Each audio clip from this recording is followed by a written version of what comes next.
Micah, obviously, considering what happened last year, Penn State's going to be pretty fired up. It's going to be a kind of a wild crowd. How do you guys kind of match that early in the game, particularly on the defensive end? Yeah, it's going to be a great atmosphere over there. They always got except for last year, it's going to be a great crowd. But yeah, it's obviously coming off last year, they'll definitely be looking for a little revenge. But I think it's just up to us having a great week of practice and getting everything in line to perform during the game. So as long as we do that, I think we can match up well. No, you're probably not very deep into sort of game prep for them yet. Probably just watched film, but obviously they've got a new coordinator this year. They've got a couple new bodies, a couple guys that were healthy that weren't a year ago. How are they different from what you can tell in sort of a first or second watch?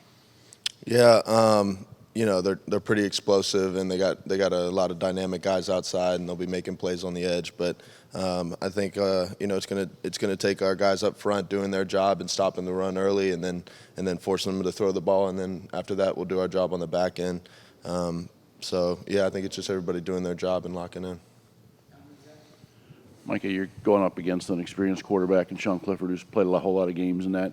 When it comes to scheming against him and trying to be creative and doing different things, I mean, how is it a little added challenge knowing that he's probably seen a whole lot of stuff already that you guys need to try to be good with your wrinkles?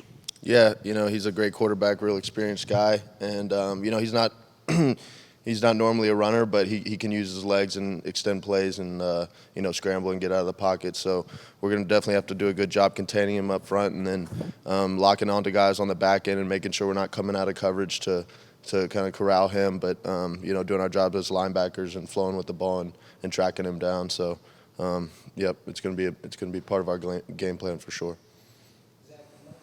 I guess following up on that, I know it's early in the week to kind of talk too much specifics on this. It's kind of been a mixed bag against him the last couple of years. I think he had a good game against y'all a couple seasons ago. Obviously, last year you kind of forced him into some mistakes.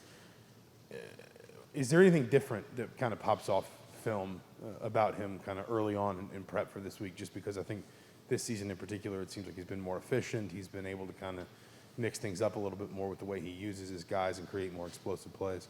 Yeah, he's definitely a little bit quicker out of the pocket and getting that ball out. So, whatever we got to do, blitz patterns up front, getting back there faster, creating opportunities for guys to get to the quarterback. That's what we're going to have to do. And then, like you said, he can extend plays and get the ball downfield. So it's going to be a big job for our defensive backs to cover those guys and make sure they don't extend plays. Yeah, Micah, you guys saw some crazy tempo against Ole Miss and Western Kentucky. I don't know how much you'll see that again this year, but to the extent that you do you feel like you've learned things that you can, adjust a little bit quicker when that happens? Yeah, without a doubt. It's definitely good to get those type of looks early in the year so you can adjust and prepare for games later, because, teams see that and they're going to prepare their game plans off of that as well, and we know that. So, we're going to have to definitely adjust and be ready for it when it comes. Micah, Cam Jones gets a little unheralded. He had a big tackle for a loss and so forth.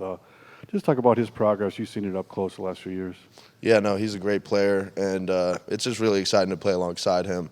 We're good friends off the field, but on the field we just, we're real cohesive, and we can talk back and forth, communicate, and we kind of know what each other are thinking, and who wants to blitz when and where, and just kind of the situation of the game. So he's a great player, and he's come such a far way, and I love playing next to that guy.